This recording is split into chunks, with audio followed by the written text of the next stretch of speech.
आज सिद्धनाथाच्या चरणी आम्ही नतमस्तक झालो आणि आजचा माहोल बघून खऱ्या अर्थानं आमचा आजच विजय झाला असं म्हणायला काय हरकत नाही। कार्यकर्त्यामध्ये असणारा जल्लोष मी सातत्यानं गेले 8-9 वर्ष या जिल्हा परिषद गटात असेल किंबहुना कराड उत्तर विधानसभा मतदारसंघामध्ये सर्वसामान्य कार्यकर्त्यांना मदत करण्याची भूमिका, सर्वसामान्य कार्यकर्त्यांचा आवाज ऐकून घेण्याची भूमिका खऱ्या अर्थानं मी गेले 8-9 वर्ष करत असल्यामुळं कार्यकर्त्यांचा खूपच आग्रह होता की यावेळेला भाऊ तुम्ही थांबून चालणार नाही आणि तुम्ही थांबला तर आमच्यासारख्या कार्यकर्त्यांची गळचेपी होते। म्हणून खऱ्या अर्थानं मी निर्णय घेतलेला आहे की यावेळेला आपण अपक्ष म्हणून या जिल्हा परिषद गटातून निवडणूक लढवतोय।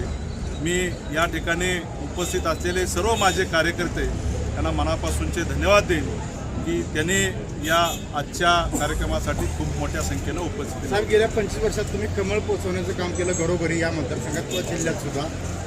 कशा पद्धतीने काय नक्की असं झालं की तुम्हाला थांबवलं गेलं?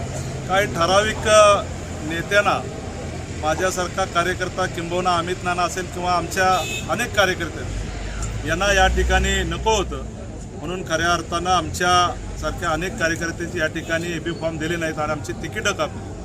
परंतु आम्ही सातत्यानं सर्वसामान्यांचा विचार घेऊन भारतीय जनता पार्टीचे विचार पोचवण्याचं काम मी तरी स्वतः 25 वर्ष करतोय। परंतु मला असं वाटलं नाही की यावेळेला आमच्यासारख्या सर्वसामान्य कार्यकर्त्यांना डावलून दुसऱ्यांना तिकीट दिल्या जातील।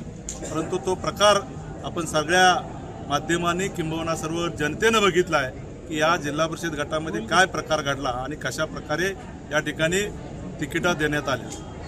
आज तुमच्या शुभारंभ केला त्या प्रचाराचा, तर ह्याच्यात भाजपच्या कार्यकर्त्यांच्याबरोबर सर्वसामान्य पण लोक तुमच्याबरोबर या ठिकाणी खरं तर भारतीय जनता पार्टीमध्ये काम करणारे इथं अनेक कार्यकर्ते, परंतु एखाद्या नेत्यावरती अन्याय किती मोठ्या प्रमाणात होतो ते गेली सलग 8-9 वर्ष माझे कार्यकर्ते बघतायत। खरं तर कार्यकर्त्यांचा हा उद्रेक झालेला आहे की आपल्या नेत्याला किती वेळा डावललं जातंय। त्यामुळं कार्यकर्त्यांची जी इच्छा आहे की भाऊ तुम्ही यावेळेला अपक्ष म्हणून लढलं पाहिजे, म्हणून ही आज आमची निवडणुकीची लढाई किंबहुना ही संघर्षाची लढाई आम्ही या ठिकाणी उभा केली आहे।